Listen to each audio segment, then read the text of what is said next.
ദേശീയ പൊതുപണിമുടക്ക് India America വ്യാപാര കരാർ തുടങ്ങിയ വിഷയങ്ങളിൽ ലോക്സഭയിൽ പ്രതിപക്ഷ പ്രതിഷേധത്തെ തുടർന്ന് ലോക്സഭ 12 മണി വരെ പിരിഞ്ഞു. ബൽറാം നെടുങ്ങാടി വാർത്തകൾ ചെയ്യുന്നു. ബൽറാം, ഇന്നലെ രാഹുൽ ഗാന്ധി എപ്സ്റ്റീൻ ഫയൽ അടക്കം ഉന്നയിച്ചുകൊണ്ട് ഹർദീപ് പുരിയുടെ പേരടക്കം ഉന്നയിച്ചുകൊണ്ട് അതിശക്തമായ ഒരു പ്രസംഗമാണ് മറുപടി പ്രസംഗമാണ് രാജ്യസഭയിൽ വന്നത്. അപ്പോൾ തന്നെ ഭരണപക്ഷത്തിന്റെ പ്രതിഷേധം ഉണ്ടാവുകയും ചെയ്തു. അതിന്റെ തുടർച്ചയാണോ ഇന്ന് സഭയിൽ കാണുന്നത്? ഇന്ന് പ്രധാനമായും പ്രതിപക്ഷ പാർട്ടികൾ ഉന്നയിച്ചിരിക്കുന്നത് പൊതുപണിമുടക്കുമായി ബന്ധപ്പെട്ട അല്ലെങ്കിൽ പൊതുപണിമുടക്കിന് കാരണമായി തൊഴിലാളി സംഘടനകൾ ചൂണ്ടിക്കാണിക്കുന്ന ഈ കർഷക വിരുദ്ധ തൊഴിലാളി വിരുദ്ധ കേന്ദ്ര സർക്കാരിന്റെ നയങ്ങളാണ്.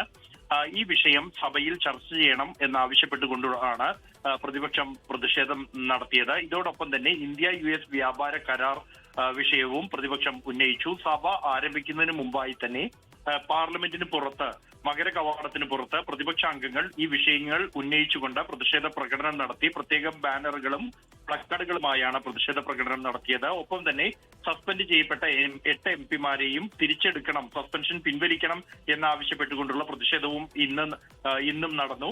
സഭ സമ്മേളിച്ചപ്പോഴും ഈ വിഷയങ്ങൾ ചർച്ച ആവശ്യപ്പെട്ടുകൊണ്ട് പ്രതിപക്ഷ അംഗങ്ങൾ നൽകിയ നോട്ടീസുകൾ അവ ചെയർ തള്ളിയ ഒരു പശ്ചാത്തലത്തിലാണ് പ്രതിപക്ഷം മുദ്രാവാക്യം വിളികളുമായി നടുത്തളത്തിൽ ഇറങ്ങിയത്. തുടർന്നാണ് സഭ മുന്നോട്ട് കൊണ്ടുപോകാൻ കഴിയാത്ത സാഹചര്യത്തിൽ ലോക്സഭ 12 മണി വരെ പിരിഞ്ഞിരിക്കുന്നത്.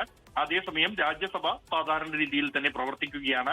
രാജ്യസഭയിൽ ഇന്ന് ബജറ്റ് സംബന്ധിച്ചുള്ള ചർച്ചകൾ തുടരും. അതിനുശേഷം ധനമന്ത്രി നിർമ്മല സീതാരാമൻ ഇന്ന് രാജ്യസഭയിൽ ഈ ചർച്ചകൾക്ക് മറുപടി പറയും എന്നാണ് പ്രതീക്ഷിക്കുന്നത്. അതേസമയം രാഹുൽ ഗാന്ധി ഉന്നയിച്ച എപ്സ്റ്റീൻ ഫയൽ വിഷയം അടക്കമുള്ള വിഷയങ്ങൾ സഭയിൽ സജീവമായി ഉന്നയിക്കാൻ തന്നെയാണ് പ്രതിപക്ഷത്തിന്റെ തീരുമാനം. ഹാഷ്മി.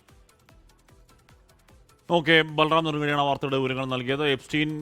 എപ്സ്റ്റീൻ ഫയൽ അതിനെ തുടർന്നുള്ള കാര്യങ്ങൾ, ഈ പറയുന്ന വ്യാപാര കരാറിൽ ഇന്ത്യ രാജ്യത്തെ അമേരിക്കയ്ക്ക് വിറ്റു എന്ന ഗുരുതരമായ ആരോപണമാണ് ഇന്നലെ സഭയിൽ രാഹുൽ ഗാന്ധി ഉന്നയിച്ചത്. അതിന് തുടർച്ചയിലുള്ള പ്രതിഷേധങ്ങളൊക്കെ ലോക്സഭയിലും രാജ്യസഭയിലുമായി തുടരുകയുമാണ്.